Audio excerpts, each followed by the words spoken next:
I got a scholarship to attend a women's conference in Copenhagen, and then later on through the conference I started becoming more confident. I started introducing myself differently, like not being good enough, a bit worthless. As did the words go to show recently. It's never safe. My name's Alice. I'm the little angry girl. I used to have purple hair. My ethnic background is Chinese Australian. I'm currently studying law and communications at UTS. You like your course? Yeah, I like it a lot. I think I'm learning so much, and I'm learning new ways to look at things, and I'm learning to criticize what I've been taught, which is always good. I'm passionate about everything. Like, I really care about so many things. I really care about youth homelessness, but after attending a conference in Copenhagen just last week, I think that I'm starting to have more of a global focus. I used to want to work for the UN, but then I thought there would be so many people who have much better qualifications, much better understanding and life kind of experiences. But now I'm kind of starting to see that even if I know I shouldn't be speaking for, like, say, developing countries or people in worse off positions than me, it's important to always recognize how your individual experience or your local experience still ties into a global kind of environment. What are your future aspirations? I want to be the Prime Minister. I want to go into policy making if I can't do that. I think I'll always be in activist like spheres, whether that be very like obvious activism or like I want to do advocacy work.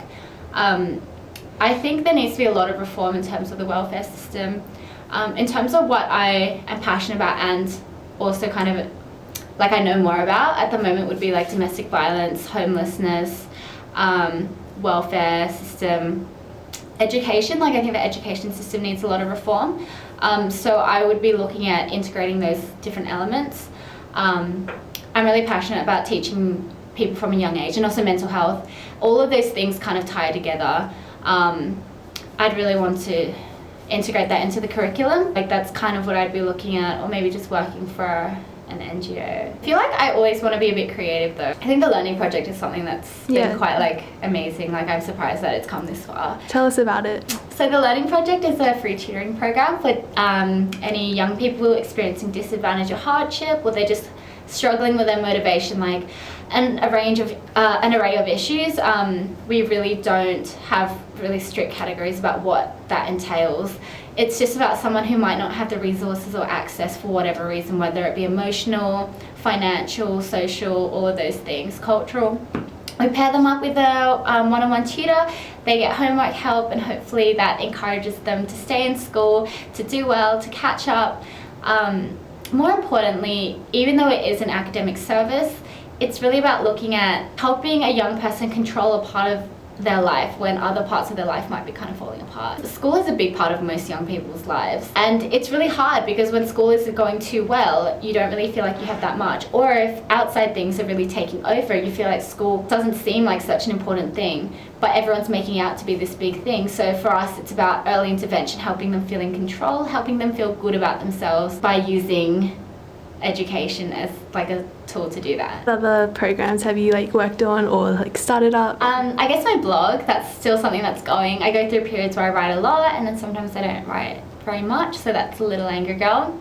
I vlog a little bit. That was like massive rants and stuff, but I want to get into like videoing. Like, yeah, and I'll link all of that below as well, so you check it out, guys. It's amazing. Oh, and I used to own like a little clothing store when I was 14. Yeah, I used to paint my own shoes, like Vans, and I painted Starry Night Sky. It was pretty fun, but I don't know if I could do it all the time. I have like a pin board, like a cork board, in my house, and it literally is just projects I want to do in the future. So there might be like subsidized glasses, like just little things that I kind of think of. A lot of stuff that we take for granted. There are some gaps in services that you don't realize until it happens to you or happens to someone around you. I tend to jot those down because I want to remember it and I want to do something about it in the future. And even if I can't, like at least I can kind of be like, hey, you are an expert in this way, like would you consider like looking at this problem, and would you consider like creating a project about it or fixing it. So I also volunteer for Y Foundations, which is the peak advocacy body in New South Wales for youth homelessness. I approached them recently with this idea to expand their youth voice, which they've been working really hard to do. But I think that I was really worried that the representation wasn't reflective of the diverse experiences. And so I wanted to get more like diverse cultural backgrounds, people from rural areas on board, people who had slept rough, like all kinds of things. So that's pretty exciting. It's always hard to engage young people, especially if they come from trauma backgrounds, but that's something that I'm really passionate about, like representation, having the voice in the right place, even if it's just for consultation, in a way that's respectful, not exploitative and not tokenistic. I'm also in the Law Student Society at university, and I run so I direct the justice program there, where you do volunteering hours, you fill out, sorry, you go to events and things, and like you reflect on justice, and you get an award at the end of it. And it's a really good incentive to help people kind of pursue things that they otherwise would put to the side. I think everyone is passionate about something, at least. But I think that so often life gets in the way. So much of capitalism is about forcing you to just survive so that you can't think about anything bigger. And you have to compromise. So to be able to do all these things, sometimes you have to compromise your own health, your own lifestyle, and that's really hard for most people. I think that like award programs like this, it seems kind of like, oh, like why should people only do things for the sake of reward? But I think that it can help in bridging that gap and helping people get in tune with things that they care about, and without feeling like they have to give up a large part of their life because they're still being rewarded for it, and it still helps them in their job, their careers, or even just feel good about themselves. Yeah, I got a scholarship to attend a women's conference in Copenhagen, which was really exciting. I was so nervous in the lead up because all the youth scholars, so everyone on a scholarship like me, most of them seem to come from African countries, and they seem to have done like really amazing groundwork. They're a bit older than me, like maybe in their 20s. It's like really amazing stuff. And I was like, oh, I'm just a student, like I haven't done that much. But I got there and I realized that the confidence thing really put me back. And then later on through the conference, I started becoming more confident. I started introducing myself differently. Instead of saying like, oh, I'm just a student. Like, I started saying like, oh, I direct this program, I'm 19, I'm studying this and I want to get into this. And it really changed the way people interacted with me. I think I learned a lot from that conference, whether it be from the actual talks and panels, but also just in interacting with different kinds of people and realizing how big the world is and redefining yourself, which can be really, really hard. There's this like difference between we're taught that we're special with words when we're younger, but in messages, from the advertising around us, from how we're socialized, we're taught that we're not good enough, we're constantly not good enough. That's how capitalism survives and consumerism. It's about purchasing products to fulfill any flaws that we might have. And that gap between what we're told that we need to be, which is special, what we're told that we should be, and also what we feel like we are, that gap is what kind of breeds this sense of like not being good enough, a bit worthless, that kind of a thing. And I think that being there kind of was a shock for me because I had worked so hard on self-love and I'm a big advocate for it. But then suddenly you get into a room with all these brilliant people who have been through so much, some of them in war-torn developing countries, and you feel so small again. But then you realize you as a person, you've not changed. What I think I really took away from that is that you don't have to be special, like you are, but there is specialness in mediocrity. Life is worth living even just in the small things that make you happy or content. And you don't have to be achieving amazing things and like off slaying dragons all the time. I think that you can define yourself in whatever makes you comfortable in that. That was really big for me. Oh yeah, I did the World's Greatest Shave recently, so I used to have purple, like pastel purple hair. It was a big part of my identity, and the reason I shaved my hair was for the World's Greatest Shave, so for charity, raising awareness about leukemia, which is blood cancer. The money goes towards research, supporting patients, things like that.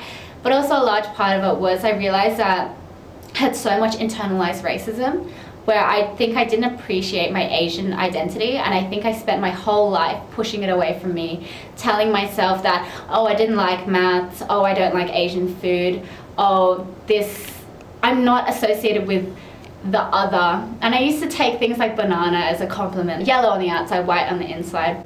And that was the biggest compliment to me because I was like, oh, like yeah, like I wanted to be whitewashed so badly, and I didn't want to be classed as that other kind of Asian. But you eventually realize that when other people make fun of that other type of Asian that you're not, when you make fun of that other type of person that you're not, it's still part of your identity, and inevitably it comes around and like it still hurts, and you don't realize it, but subconsciously it does like end up becoming ingrained into how you see yourself. Happiness is always a good thing, but I think it needs to be achieved in ways that isn't detrimental to your long-term sense of identity or well-being. And I think that was a large part of the reason I shaved my hair too, to kind of grow that back. I mean, some people shave their hair just for fun, and some people don't have a choice in having no hair. But for me, I guess part of it was also this idea that I would be returning to something that I was kind of afraid of, and then also this idea that I will no longer fit in with societal norms about what girls should look like if they wanted to be pretty. How have your past experience helped to shape who you are today? I think that my past experiences have made me much more empathetic. Like with all traits, there's always strengths and weaknesses within each trait. I think that for a long time I was way too empathetic. I had no boundaries. I would easily give up whatever I had going on for myself for someone to help further someone else, especially if I love them, but it didn't have to be someone I really cared about. And that can be really detrimental to your well-being because that's not necessarily how it should be. But I'm glad that I have it. And I'm also glad that some of my experiences allow me to speak on things that I previously would not have the authority to speak on. I've been really privileged in some respects, so then I do have this power to take my experiences and then smash some stereotypes about them and raise awareness. I don't know, it's really taught me a lot about my own strength and my resilience. It's taught me more about the human existence, I think, and how everything relates together, how trauma, and I mean trauma in a sense that everyone experiences some kind of trauma, and it's like a part of life. What's one thing that you want to tell the world? Treat yourself how you would treat your own child. And if the way you talk to yourself, if you saw someone on the street speaking like that to their own child, that's a bad sign. And I think we all do it a lot. We tell ourselves that we're not good enough. But imagine you staring at your child that you would hopefully love a lot, or your best friend, or just someone else that's not you.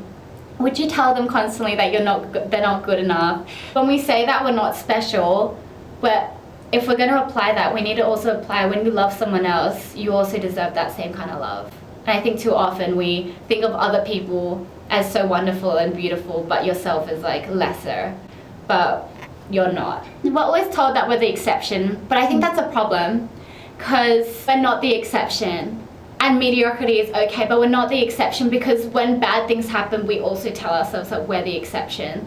But on the worst side, like if something happens, you're like, oh, but not me, it doesn't apply to me. You should love everyone else. Everyone else deserves like feminism, they deserve their rights, but not me. I don't deserve these good things. I don't deserve to voice when I feel uncomfortable. Thanks so much for being in my video, Alice. Everyone check out her social media below and follow her amazing blog and Facebook page where she constantly updates. Instagram as well, definitely. That's my dream in life, my goal. Yeah, definitely check everything out below. Thanks, Alice. You are amazing. I love you. Bye.